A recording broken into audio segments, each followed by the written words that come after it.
the Moza Aircross 2. Let's get right into this. Here are the basic specs of the Aircross 2.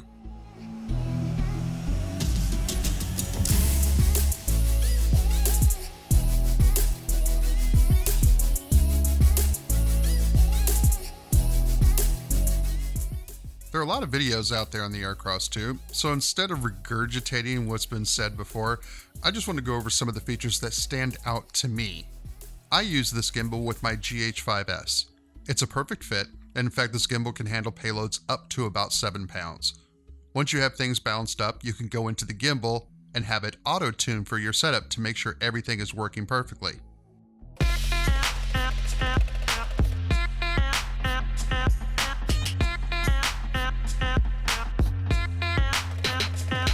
This next feature may be a simple thing, but I really like it.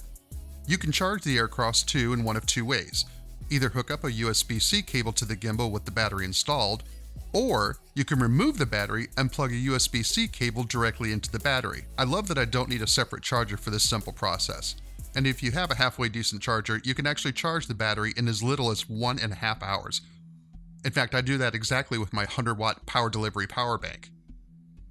The locking axis. If you have ever tried to balance a camera on a gimbal without locking axis, it is a huge pain. Each axis on the Aircross 2 has these red lock buttons. When engaged, stop that particular axis from moving. Now this serves a couple purposes. I can lock each axis one by one during the balance process so I can easily concentrate on just one axis at a time. It also allows me to completely lock down the gimbal when I'm moving around with it so things aren't flopping around all over the place. I heard some mention that they had issues balancing their camera when they were using the quick release plate. For me, I didn't have any issues at all. When you use the quick release plate, just make sure you press it almost right against the sled here. Again, no issue at all for me. As a real estate videographer, I'm often asked to shoot vertical video for social media. Moza has designed this gimbal with an L bracket. That way I can easily position the camera into vertical mode.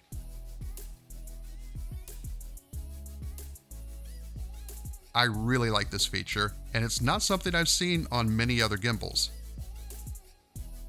Let's talk about a big one. With most gimbals on the market, you need to use an app on your mobile device to really get into the dirty details of configuring the gimbal. Moza, however, had the bright idea to design the Aircross 2 to allow you to configure most of the settings of the gimbal without the need for the app. One special note here is about dead zones. If you want to have a super smooth cinematic flow to your video, play around with the dead zone settings. Configure it to what works best for you, and you'll find that you get a lot smoother footage without the gimbal trying to sort of jerk around and catch up with your movements. Weight is of course a big issue with me and my back, which isn't in the best shape these days. The Aircross 2 comes in at only about 2.2 pounds or so. One of the ways Moza was able to pull this off was to design some of the parts of the gimbal with plastic. Now, while some of these areas may not be as robust as if they were made from a metal or metal alloy, the trade-off for the lightweight nature of the gimbal is well worth it to me.